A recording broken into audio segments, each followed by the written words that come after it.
Hey everyone, Meteorologist Amy Sweezey here with Florida Weather Authority. Thank you for joining me. If you missed my tropical update, be sure to check out that video. Some things happened over the weekend. A couple of areas we were watching last week have now vanished. And so I have an update in a separate video if you are interested in what's going on in the tropics. But this video, we are going to talk about the heat. Yet again, we have another heat advisory in effect, excessive heat warnings for basically the entire state of Florida. Now, take a look here. I want to show you what's been going on over the last week. These are a lot of numbers, I know, but look at all these numbers starting last Monday through yesterday in just a couple of the bigger cities in the state of Florida. I know I didn't have a big enough graphic to cover everybody, but it just kind of gives you an idea of what we've been monitoring here. And you can see that all the red numbers are temperatures that have been at least 1 degree above average, but in some instances, even more. So, for instance, Tallahassee's average high right now is 94. On Friday, it was 99. That's 5 degrees warmer than normal. Yesterday, it hit 98 in Tallahassee. Other numbers here: 92 is the average high for Orlando. It's been in the mid to upper 90s for the last week, including Saturday when it was 96. And yesterday, we hit 95 officially in Orlando.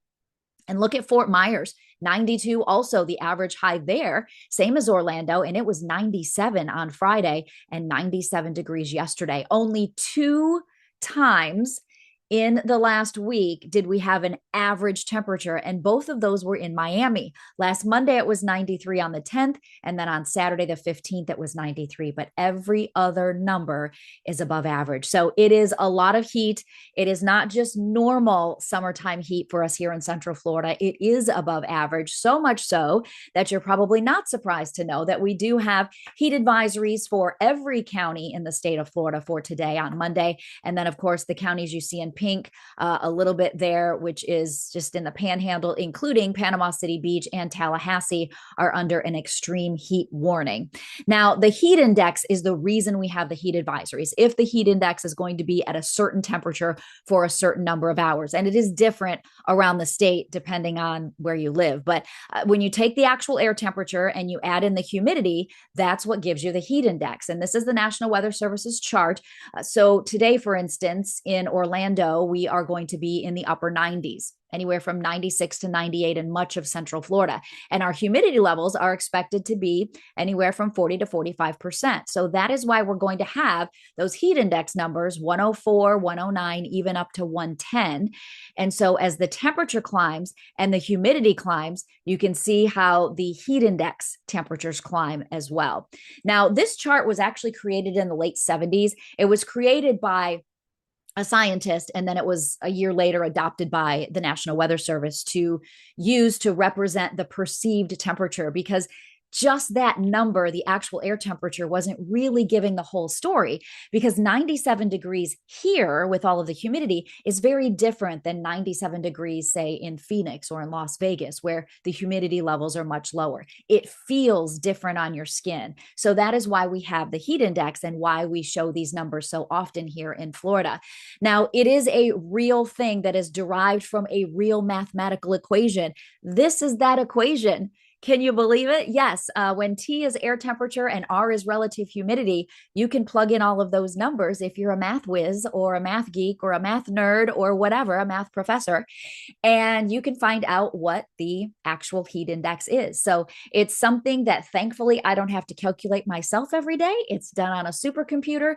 And so we can know. And now, of course, we can just look it up on our phones, right? And we can say, "Hey Siri, what's our heat index today?" Or look it up on your weather map, and you can see the temperature plus the humidity gives you that feels like temperature. Now, today on Monday, it is August 17th. We are headed into the mid 90s, the upper 90s in many locations across the state of Florida. This is the 3 o'clock temperature, not necessarily the daytime high. Some places will hit the high earlier in the day because you'll get some rain. Other places will wait till 4 or 5 o'clock, a little later, when there's more heat, if you don't get any rain. But when you take those temperatures and you factor in that humidity, again, for instance, in Orlando today, look at these heat index numbers that are expected. From noon all the way to 6 o'clock, Anywhere from 107 to 110 is how hot it's going to feel. And even at 7, 8 o'clock, when we're getting closer to sunset, it is still going to feel very hot. And these are similar numbers all around the state, not just in Orlando. In fact, look at this graphic here for the peak heat index numbers for today. 110 is how hot it will feel in Tallahassee and Jacksonville as well, up to 112 in Ocala, 107 in Miami, Tampa, and Fort Myers, both expected to be at 108. Now, I wanted to share one little interesting tidbit as I was researching all of the heat and the heat index to give this forecast for you today.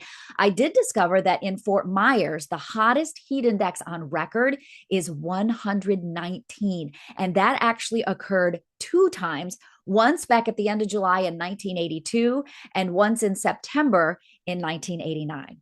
So we do get this kind of heat in the state of Florida. It is not usual. It does not happen all of the time.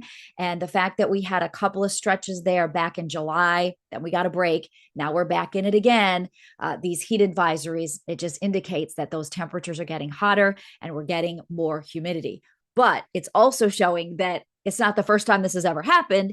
In Fort Myers, for instance, we have been up to 119. So some crazy heat, that's for sure. All right, this is our 7-day forecast just for Central Florida.